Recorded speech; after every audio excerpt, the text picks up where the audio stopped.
बागेश्वर धाम सरकार के महंत संत धीरेंद्र शास्त्री चर्चा का विषय बन चुके हैं। बागेश्वर धाम में मोदी सरकार के सबसे प्रसिद्ध नेताओं में से एक मनोज तिवारी हों या फिर साउथ इंडियन फिल्मों के सुपरस्टार सुमन तलवार हों, इन सभी ने बागेश्वर धाम आकर बाबा से शिक्षा ली है और हाथ जोड़कर नमस्कार भी किया है। अभी हाल ही में सदी के महानायक अमिताभ बच्चन जी भी बाबा के कीर्तन का आनंद लेते हुए वायरल हुए थे। धीरेंद्र शास्त्री ने हाल ही में एक मुस्लिम महिला का धर्म परिवर्तन भी करवाया, जिसके चलते बाबा इतने प्रसिद्ध हो गए कि सभी जर्नलिस्ट चाहते हैं कि वह उनके चैनल पर आएं और बात करें। उनके ऊपर आरोप है कि वह अंधविश्वास को बढ़ावा दे रहे हैं। उनका सही स्थान जेल के अंदर है, पर क्या मात्र यह मुद्दा है या फिर इस विषय में हिंदू घृणा भी कहीं छिपी है?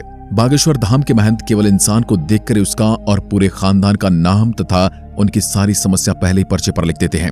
यही नहीं, बागेश्वर धाम में आए लोगों से प्रेत जैसी काली शक्ति को भी निकालते नजर आते हैं और उनके धाम की ये सारी वीडियोस आजकल बहुत ही ज्यादा न्यूज में छाई हुई हैं। बता दें कि बागेश्वर बाबा अपने दिव्य दरबार में लोगों की समस्याएं सुनते हैं, लेकिन लोगों के मन की बात उनके बताने से पहले ही पढ़कर एक पर्ची पर लिख देते हैं। बाबा लोगों को उनकी समस्याओं का समाधान भी बताते हैं और कई लोगों के लाइव प्रूफ मौजूद हैं, जिसमें लोगों की समस्याओं के समाधान उनके बताए तरीके से हुआ है। बाबा के दिव्य दरबार पर आने वाले लोगों का कहना है कि बाबा सिद्ध पुरुष हैं। बता दें कि बागेश्वर धाम सरकार की कथा इन दिनों छत्तीसगढ़ के रायपुर में चल रही है। बागेश्वर महाराज ने कहा था कि मेरे साथ साजिश होगी, मैंने पहले इसकी घोषणा कर दी थी। उन्होंने कहा कि मैंने जब से धर्म परिवर्तन के खिलाफ अभियान रचा है, तब से मेरे खिलाफ साजिश रची जा रही है, क्योंकि मैंने उनके प्लान को खत्म कर दिया है। उन्होंने बताया कि मेरे दरबार में लोग भूत प्रेत और कई बाधा लेकर आते हैं और मैं अपने भोले भाले हिंदुओं को ये बात बताने की कोशिश करता हूँ कि सनातन धर्म के मंत्रों में इतनी ताकत है कि वो प्रेत बाधा को दूर कर सकती है, इसलिए आपको घर वापसी करने की जरूरत है। परम भक्त बागेश्वर सरकार जी, जिनका नाम पंडित धीरेंद्र कृष्ण शास्त्री है, उनका जन्म 4 जुलाई 1996 को मध्य प्रदेश के छतरपुर जिले के छोटे से गांव गढ़ा में हुआ था। ये बहुत ही गरीब पंडित परिवार से ताल्लुक रखते हैं। बागेश्वर सरकार अपने एक इंटरव्यू के दौरान बताते हैं कि जब मात्र 9 साल के थे, तभी उनका मन बालाजी महाराज की सेवा में लग गया था। इन्हें हनुमान जी की भक्ति और उनके प्रेम के सिवा और कुछ भी नहीं आता था। बागेश्वर महाराज का कहना है कि हनुमान जी की भक्ति और उनकी कड़ी साधना का ही परिणाम है कि उन्हें ऐसी सिद्धियां प्राप्त हुई जिससे वे लोगों की सहायता करते हैं। धीरेंद्र शास्त्री ने अपनी शुरुआती शिक्षा अपने दादाजी के साथ रहकर प्राप्त की। उनके दादाजी भी अपने समय के बहुत बड़े विद्वान शास्त्री हुआ करते थे और उन्होंने भी दिव्य शक्तियां प्राप्त की थी। उनके दादाजी भी दरबार लगाकर लोगों की समस्याओं का हल किया करते थे।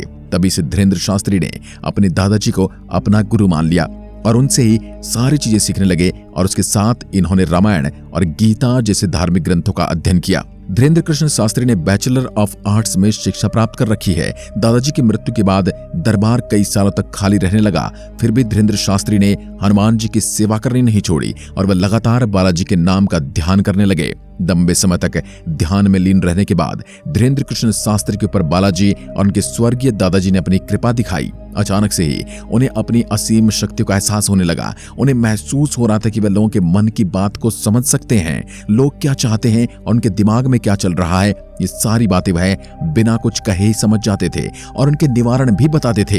अपनी शक्तियों का इस्तेमाल करके धीरेंद्र शास्त्री ने लोगों के कष्टों को दूर करना शुरू कर दिया।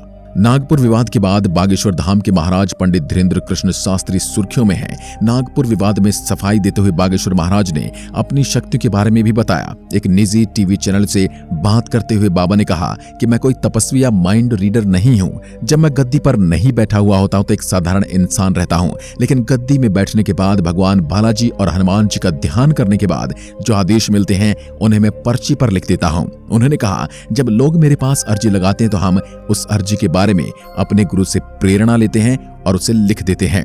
आप जानकर हैरान हो जाएंगे कि बागेश्वर धाम सरकार ने केवल भारत ही नहीं बल्कि पूरी दुनिया में अपने दरबार लगाए हैं और लाखों की भीड़ को इकट्ठा करके उनकी मदद भी कर चुके हैं। कुछ लोग तो इन्हें साक्षात भगवान समझते हैं। हालांकि कुछ महिलाएं ऐसी भी जो बागेश्वर धाम की खूबसूरती को देखकर उनके ऊपर अपना दिल दे बैठी हैं और उन्हें बातें सुनने और उन्हें एक नजर देखने के लिए उनके धाम पहुंच जाती हैं। लेकिन मशहूर बागेश्वर धाम का ध्यान इस तरह की चीजों पर बिल्कुल नहीं लगता। धीरेंद्र अपने दरबार में आने वाले हर एक शख्स को अपने बच्चे की तरह मानते हैं। दोस्तों, हमारे यहाँ बाबाओं और तांत्रिकों की छवि ज्यादा खराब हो चुकी है। इनमें से आधे से ज्यादा तो जेल की हवा खा रहे हैं। इसलिए आज के समय में किसी बाबा पर भरोसा करना बड़ी बात हो जाती है। इसके बावजूद लोग इनके ऊपर विश्वास करने लगे हैं तो दुनिया के मन में सवाल तो उठते ही हैं और इन्हीं सवालों का जवाब ढूंढने के लिए सारे मीडियाकर्मी बाबा के दरबार में जा चुके हैं। लेकिन बाबा ने उन्हें भीड़ में ही पहचान लिया और उनके मन की सारी बातें बता दी और तब से मीडिया को भी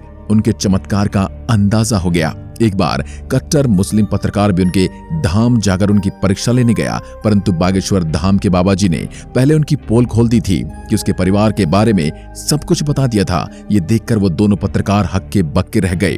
दोस्तों, आप बागेश्वर धाम के धीरेन्द्र शास्त्री पर क्या विचार रखते हैं? हमें कमेंट करके जरूर बताइएगा। मिलते हैं अगले वीडियो में। धन्यवाद।